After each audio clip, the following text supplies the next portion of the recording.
2013 she was born, so I was just turned 23 when she was born. Born a month after my birthday, so I was studied to be a nurse. So she was born during my 3rd year, so I had to take the year out and go back and do the last 6 months when I'd finished my maternity leave. I've got a stubborn personality, and I knew it was the thing I needed to do. I wanted to do everything right. So with Georgia, I was very naive. I didn't really do any reading up on breastfeeding. I did the NCT course because I was a student, so I managed to get it for free. And that was about it. And it was, I think it was an 1.5-hour session one evening about breastfeeding. I was quite naive going into it. I didn't realise it would be quite so demanding and quite so difficult. I mean, we had a lot more difficulties than, sort of a general breastfeeding journey would have. But then at the same time, who has a general breastfeeding journey? And when she was 2 weeks old, I had someone come out to see us because I was struggling so much with the feeding. And she looked at her and straight away said, I think she's probably got a tongue tie. And I mean, by this point, I'd had a course of antibiotics already for mastitis. I was ripped to shreds. I was, in agony with every single feed. I was probably close to the point of sepsis by that point. It was hard. And I think because of my stubbornness, I kept going with the breastfeeding. But at the same time, I felt guilty because I was, feeling like I wasn't getting there with it, and I should. With Georgia, by the time she was about 6 weeks, she'd gone from the 50th percentile where she was born down to the 25th percentile. So she was dropping her weight slowly. And we eventually got the tongue tie done at 5 weeks old. But obviously by that point, the damage was done to me. We were using bottles all the time. She was mostly on formula. My milk supply was really low.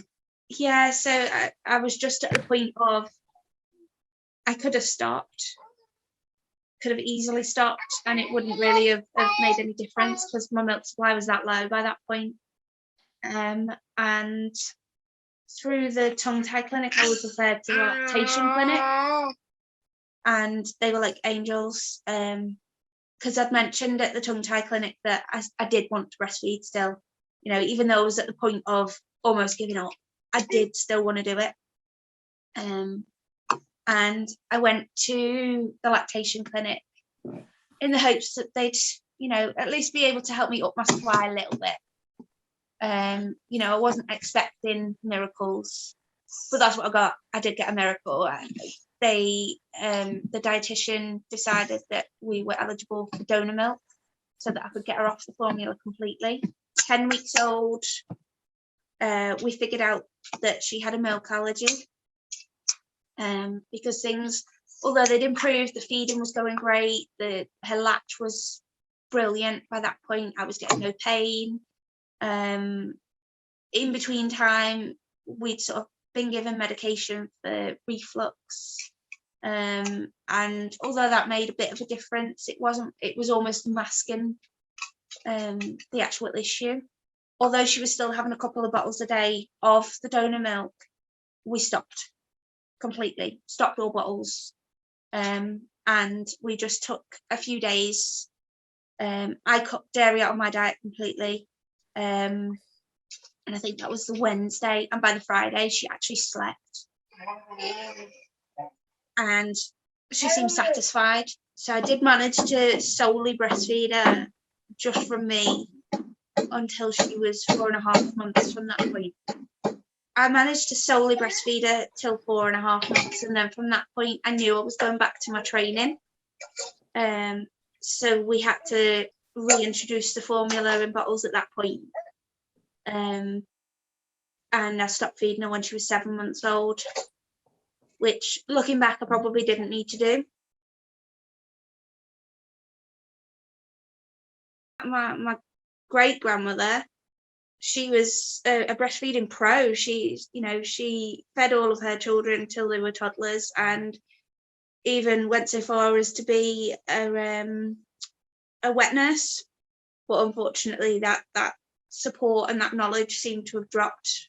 I mean, back in the day, you used to have all the family round, and you used to stay with parents or siblings who knew everything they needed to know about breastfeeding to be able to support you. And yeah, we just seem to have lost that.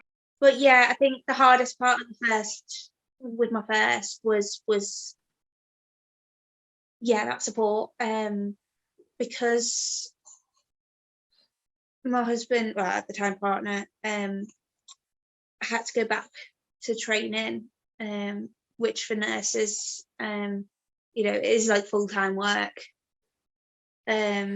So, he was due back on shift after 2 weeks of paternity leave. So yeah, she was born the Wednesday night. We had a couple of days together, and then he went back down to Milton Keynes on the Sunday night. So it was only day 4. So from that point, he was sort of back and forth between us and Milton Keynes, doing his last placement, or 2 placements, I think it was. And he didn't come back permanently until the end of January. And she was born in September, end of September. So, those first 4 months, I was basically a single mum. Obviously, I had his support, but it wasn't constant. A lot of the time he wasn't here. And again, although I had my mum's support and she was fantastic, there were multiple nights where I rang her in the middle of the night and was crying down the phone, and she was like, "Wait there, I'm coming round," and she'd just come and sit with me and cry with me, just anything, and she'd be there, and that was absolutely vital for me. I fell pregnant with Ada, my middle child, and something just clicked in my head, and I had really bad anxiety. It triggered sort of close to the end of the pregnancy, along with the postnatal depression. I did have CBT, which was face-to-face for her, and that did really help. But what really helped with my anxiety at the time was going to a local playgroup, which, other than through the pandemic, we've gone every week that we can since then.